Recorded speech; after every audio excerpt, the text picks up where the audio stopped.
সনাতনী হিন্দু সম্প্রদায়ের আরাধ্য ভগবান শ্রীকৃষ্ণ।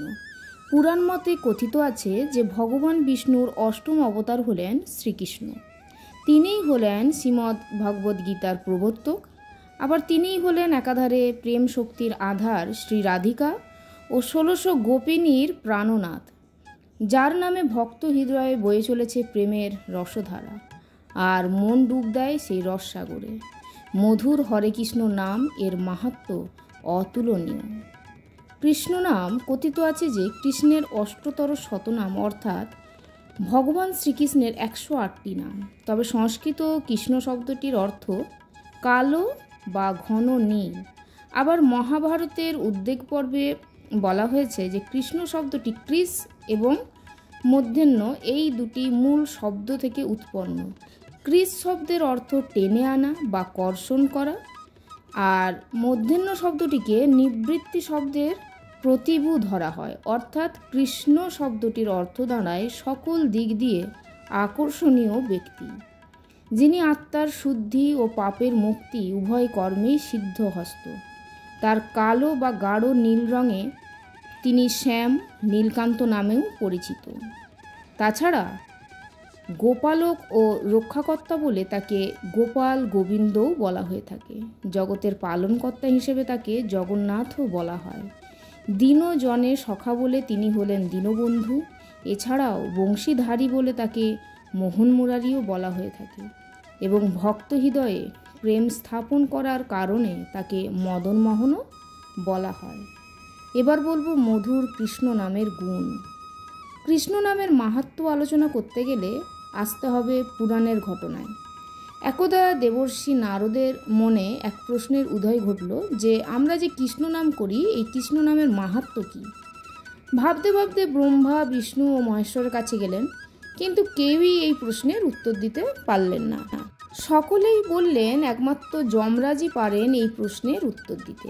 অগত্যা দেবর্ষি নারদ যমরাজকে তার এই হেন মনের কৌতূহলের কথা জানান। যমরাজ প্রশ্ন শুনে ঈষৎ হাস্য করে নারদ মুনিকে নিয়ে গেলেন যেখানে পাপীদের শাস্তি দেওয়া হয়। সেখানে গিয়ে পাপীদের শাস্তি ও কষ্ট পেতে দেখে নারদ মুনির মুখ থেকে হে কৃষ্ণ ধ্বনি নির্গত হয়। আর নারদ মুনির মুখ থেকে নির্গত হে কৃষ্ণ ধ্বনি পাপীদের কর্ণ পর্যন্ত পৌঁছানো মাত্র তাদের পাপ স্খলন হয়ে যায় এবং তারা স্বর্গযাত্রা করে। এই হলো ত্রিলোকে কৃষ্ণ নামের মাহাত্ম্য।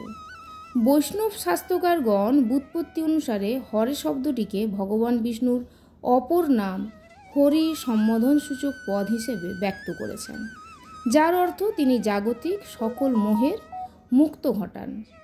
আর রাম শব্দটির উৎপত্তি হয়েছে রাধার প্রিয়পাত্র তথা রাধারমণ শব্দ থেকে। হরে কৃষ্ণ কৃষ্ণ কৃষ্ণ হরে হরে, হরে রাম রাম রাম হরে হরে। এবার মধুর হরে কৃষ্ণ নামের ইতিহাস একটু সংক্ষেপে বলি। আনুমানিক 1500 খ্রিস্টাব্দে এই নাম সৃষ্ট হয় বলে বৈষ্ণব শাস্ত্রকারগণ মনে করেন। এরপর ১৬শ শতকে চৈতন্য মহাপ্রভু কৃষ্ণ নামটিকে অধিক জনপ্রিয় করে তোলেন।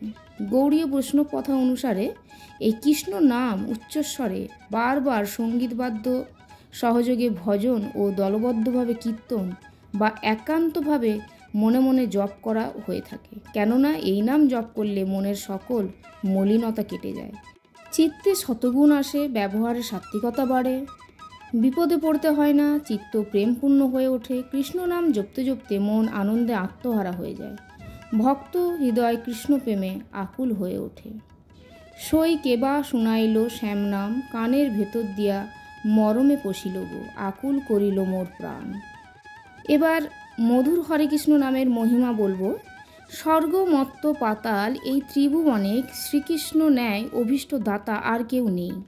ভক্তি ভরে শ্রীকৃষ্ণ নাম জপ করলে ত্রিকালের মঙ্গল সাধন হয়, মনের সকল কলুষতা কেটে যায় ও সকল অসৎ চিন্তা মন থেকে বিরত হয়।